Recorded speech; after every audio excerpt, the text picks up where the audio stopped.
As many of you know, there's many different investment strategies or philosophies out there when it comes to retirement investing or just generally saving or just really just general investing. We know there's many different ways, and we've talked a lot about them on this show as well as on our radio show. On today, I want to talk to you about the bucket strategy. Enjoy.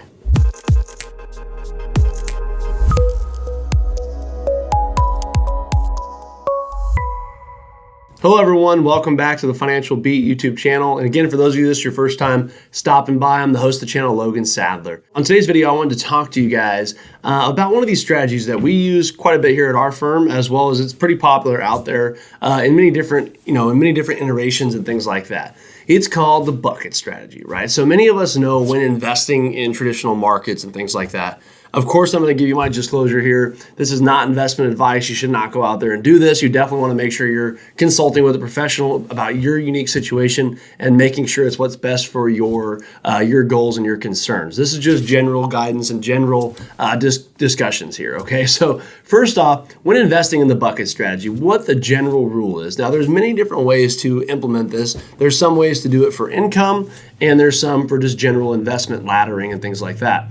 One of the ways to do it is you have bucket one, right? That'll be your short-term bucket. That would be basically investments that are going to be traditionally more conservative. I've seen it be CDs, treasuries, traditional bonds, or maybe even some lower volatility equity positions in some cases. That's going to be your bucket for 1 to 3 years, right? Meaning that's where, like I was saying, CDs or treasuries or bonds and things like that, or money markets.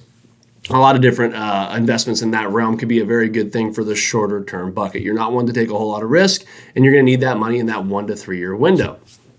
Bucket two is typically what we'd call a midterm bucket. So I would say anywhere from between 3 to 5 years long. Now, again, it's a little different for everybody, but let's say 3 to 5 years long is that midterm bucket. That means things where you might have longer duration bonds or longer CDs or treasuries, or maybe even now some equity positions in there where you're investing in ETFs or stocks or mutual funds, whatever it's in, that is a little bit more longer term, knowing that that is going to have a little bit of up and down to it potentially, but over that 5 year time frame, give or take, that 3 to 5 years, traditionally it should be able to balance itself out, and knowing you're not going to touch that money for approximately 3 to 5 years.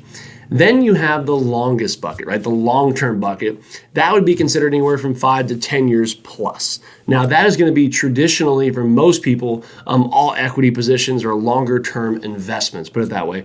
When we're betting that the longer those are in there, the better they should, statistically do, just depending on what you're invested in.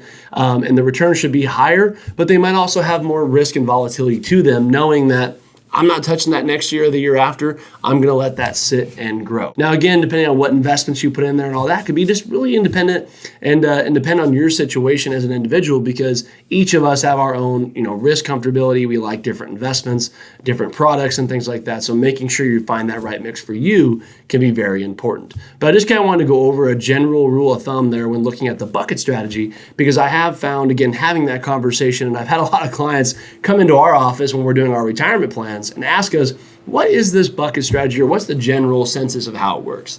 Now, I'll probably do some other videos where we go a little bit more into depth about how that could work for income and things like that in some other videos. But I hope that you enjoyed that video. And if you haven't by now, go ahead and click like and subscribe. Leave us a comment. Let us know some other videos that you would like me to explain or other topics you'd like me to talk about on the channel. Hopefully you enjoyed. We'll talk to you again soon.